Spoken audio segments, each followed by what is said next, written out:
police officers have to deal with on a daily basis, but generally they are not the source of those problems. But one Lake City man says the lies and drug habits of a Lake City police officer cost him 30 days in jail and could have sent him to prison for 15 years.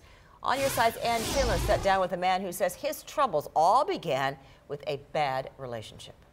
Well, Jeannie, everyone's heard a story about a vengeful ex wreaking havoc on the life of a former love interest. But in Jason Benoit's case, it's a little different. He says his ex had the buy-in of a Lake City police officer. It's July 1st, 2014. Jason Benoit had just returned from work when Lake City police showed up at his door. I said, "Can I help you?" He says, "Yeah, I need to talk to you a minute. Can you come on down here?" And I said, "Sir, I don't know what this is about." I said, "But I can tell you right now, I didn't do it, man." His ex-girlfriend had accused him of stalking. By now, it was a familiar allegation. This is the third time that she has had called on me to get me in trouble. And I said, all she's trying to do is get me violated so I go back to prison.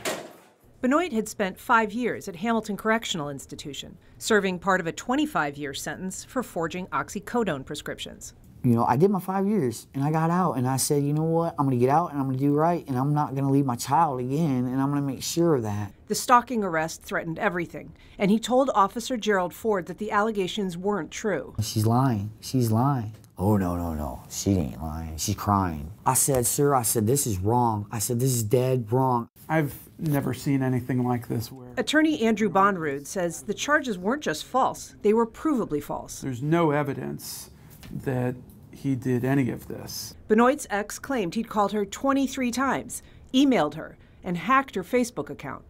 All of the allegations were reported as fact. Officer Ford even amended his report twice, adding details like dates and times of the calls. Phone records revealed that he didn't call anyone 23 times. She didn't receive 23 phone calls from anyone. A state attorney's office investigator eventually pulled all of Benoit's phone records and found there were no calls. There were no emails. Benoit's ex-girlfriend was later prosecuted for filing a false police report. But not before Benoit was jailed for violating probation. He spent 30 days behind bars and was facing the 15 years that remained on his 2008 drug charge. It's not me that I'm really so mad about. It's because of my child. My son's got to tell me, you know, Dad, you promised me you'd never leave me again. What do you say? I mean, how do you act? It's not clear why Officer Ford included the false information in his report.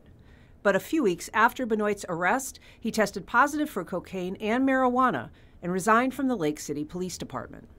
You can't do cocaine and be a police officer. You can't. And you can't do cocaine and marijuana and be a police officer because stuff like this happens. Somebody who's innocent ends up in jail for 30 days. Yeah. Now, we reached out to the Lake City Police Department. They referred us to their lawyer, citing the pending litigation. She did not return phone calls, and we're still waiting to hear. Ann Schindler, First Coast News. And thank you so much. Well, what a big